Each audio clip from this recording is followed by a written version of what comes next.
Ganun nale kaengkim inisi.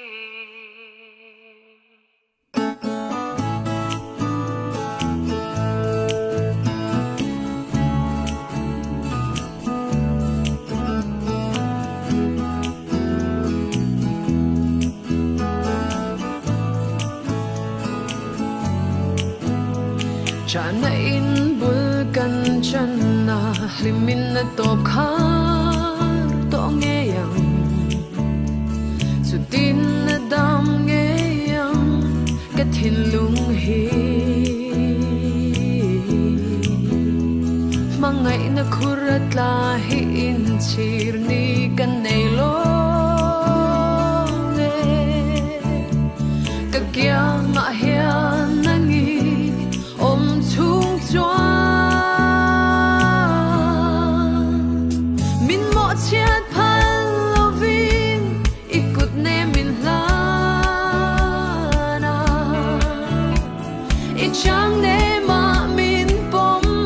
kha zan dai nuam ta ka kha I an ka thum kha sia reng ka du eng tik la Ithin lung vot le tui luang dam dia yang mai te kanun na le ka engkim inisi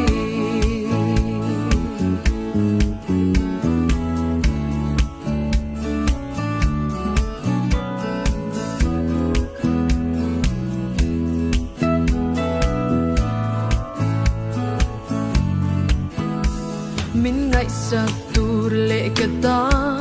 eng kim tuar hoa min in run nom chua sanin kei min thang si thin lung in du ton na par chua tir tu van noai a hiang na thang Atop to lovang kan thon thu min mo chiat phal lovin ikut ne min lana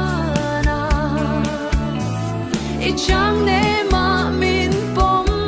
kha zan dai nuam ta ka kha I an ka thum kha sia reng ka du eng tik la Ithin lung vot le tui luang dam dia yang mai te kanun na le ka engkim inisi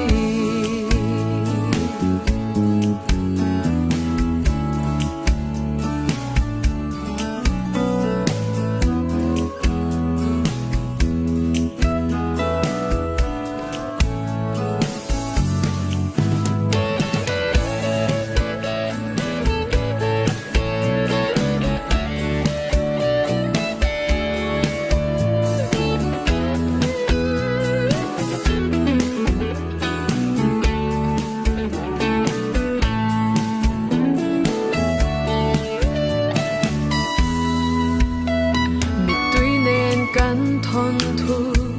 hi bul chan ma ila nang le kei kan in mangai na ke chia ma lo chuan he le khovel atop thengin ka ta in